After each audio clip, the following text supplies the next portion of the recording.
آج ہم پڑھیں گے صحت کو فائدہ دینے والی غذائیں. کچھ غذائیں جن کا ذکر قرآن مجید میں ہے. سب سے پہلے کھجور. اس کے اندر ایسے اجزاء پائے جاتے ہیں کہ اگر آپ 1-2 کھجوریں بھی روزانہ کی کھا لیں تو جسم کی دردیں جس کا اکثر لوگ شکار رہتے ہیں، یا پھر بڑھاپے میں بہت سی چیزوں کی جب کمی ہو جاتی ہے جسم کے اندر، تو بہت سے لوگ صرف دردوں کی شکایت کرتے ہیں، تو اس میں بھی اس کا بہت فائدہ ہے. نبی صلی اللہ علیہ وسلم نے فرمایا جس گھر میں کھجور نہیں وہ اس گھر کی مانند ہے جس میں کوئی کھانا نہیں. کھجور نہیں تو سمجھے کچھ نہیں دوسرے لفظوں میں. اور آپ کو معلوم پاکستان میں اعلیٰ قسم کی کھجوریں پیدا ہوتی ہیں. حضرت عائشہ فرماتی ہے کہ رسول اللہ صلی اللہ علیہ وسلم نے فرمایا اے عائشہ جس گھر میں کھجور نہ ہو وہ گھر والے بھوکے ہیں. اے عائشہ جس گھر میں کھجور نہیں وہ گھر والے بھوکے ہیں. آپ نے 2 یا 3 مرتبہ یہ بات فرمائی. تو کیا کرنا ہے؟ کرنے کا کام کیا ہے؟ کھجور لا کے رکھنی ہے. جب کچھ اور نہ کھانے کو ملے تو صرف کھجور ہر چیز کی کمی پوری کر دیتی ہے. کھجور کے ساتھ ککڑی کا استعمال. عبداللہ بن جعفر کہتے ہیں کہ میں نے نبی صلی اللہ علیہ وسلم کو تازہ کھجور ککڑی کے ساتھ کھاتے دیکھی. یعنی اگر آپ کھجور کے ساتھ کھیرا شامل کر لیں، مثلا صبح میں اگر آپ نے دودھ کھجور لیا اور اگر صبح نہیں آپ کھاتے دوپہر میں لیتے ہیں تو بہترین سنیک ہے، دوپہر کے کھانے کا کام کر سکتے. حضرت عائشہ کہتی کہ میری والدہ مجھے موٹا کرنے کی تدبیر کرتی تھی تاکہ میری رخصتی کر کے رسول اللہ صلی اللہ علیہ وسلم کی خدمت میں روانہ کریں، لیکن یہ مقصد کسی تدبیر سے حاصل نہ ہوا. حتیٰ کہ میں نے کھجوروں کے ساتھ ککڑی کھائی تو میں انتہائی متناسب انداز کی فربہ ہو گئی، یعنی کہ اچھی فزیک ہو گئی. تربوز اور تازہ کھجور. حضرت عائشہ کہتی ہے کہ رسول اللہ صلی اللہ علیہ وسلم تربوز اور تازہ کھجور ملا کر کھایا کرتے تھے اور فرماتے تھے ہم اس کی گرمی کا علاج اس کی ٹھنڈک سے اور اس کی ٹھنڈک کا اس کی گرمی سے کرتے ہیں. یعنی تربوز جو ہے وہ کھانے میں ٹھنڈا ہوتا ہے اور کھجور گرم ہوتی ہے، تو ان کو جب ملا کے کھایا جاتا ہے تو کوئی نقصان نہیں ہوتا، جو عام طور پہ بعد میں لوگ کہتے ہیں گرمی لگ گئی اور ٹھنڈ لگ گئی. ایک صحابی سے مروی ہے کہ نبی صلی اللہ علیہ وسلم نے کچی اور پکی کھجور اور کشمش اور کھجور سے منع فرمایا، ان کو جمع نہیں کرنا چاہیے کیونکہ کشمش جو ہوتی ہے وہ بھی گرم ہوتی، اور اگر کھجور کھائیں تو ان 2 چیزوں کو ملائیں نہیں.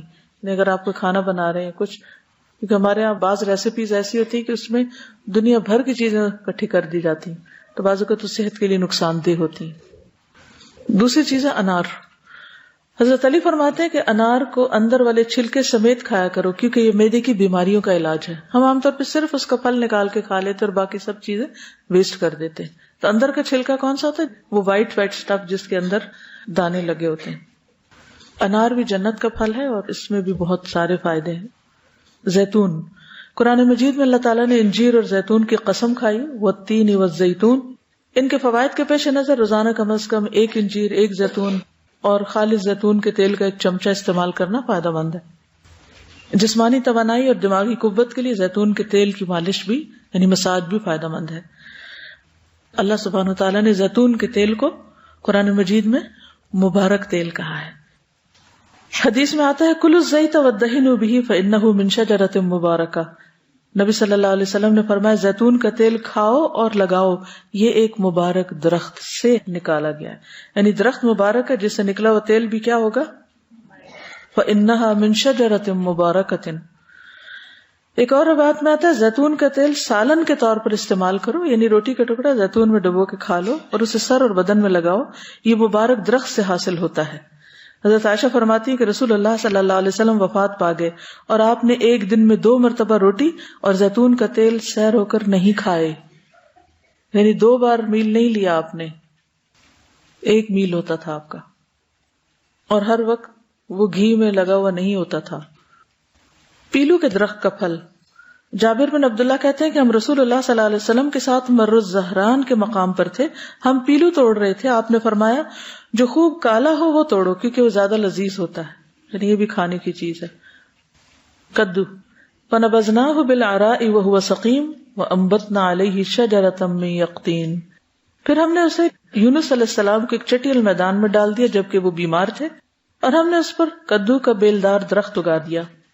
انس بن مالک کہتے ہیں کہ ایک درزی نے رسول اللہ صلی اللہ علیہ وسلم کو کھانے پر بلایا. وہ کہتے ہیں کہ میں خود بھی اس دعوت میں آپ کے ساتھ گیا. اس درزی نے روٹی اور شوربہ جس میں کدو اور سوکھا گوشت تھا رسول اللہ صلی اللہ علیہ وسلم کے سامنے پیش کیا. میں نے دیکھا کہ نبی صلی اللہ علیہ وسلم کدو کے قتلے پیالے میں تلاش کر رہے تھے، یعنی گوشت بھی تھا اور کدو بھی، تو آپ گوشت کی بجائے کدو اٹھا اٹھا کے کھا رہے تھے. اس دن سے میں بھی برابر کدو پسند کرتا ہوں.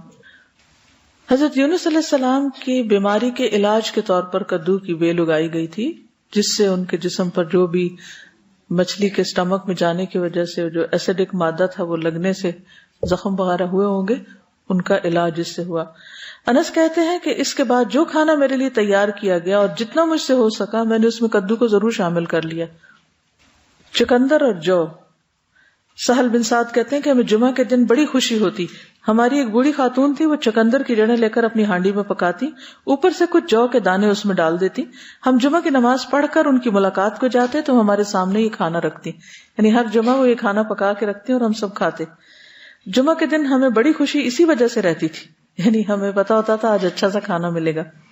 ہم نماز جمعہ کے بعد ہی صبح کا کھانا کھایا کرتے تھے، اللہ کی قسم نہ اس میں چربی ہوتی تھی نہ گھی، یعنی چقندر ہوتے تھے ابلے اور اس کے اوپر جو کے کچھ دانے، پھر بھی خوش ہوتے تھے۔ ہمارا کیا حال ہے؟ کہتے اللہ کی قسم نہ چربی ہوتی تھی نہ گھی۔ اگر ہمیں کبھی بیماری میں بھی کبھی علاج کے طور پر بھی ایسی سبزی کھانے کو ملے تو ہم اپنے آنسو سے اس کو بھگو دیں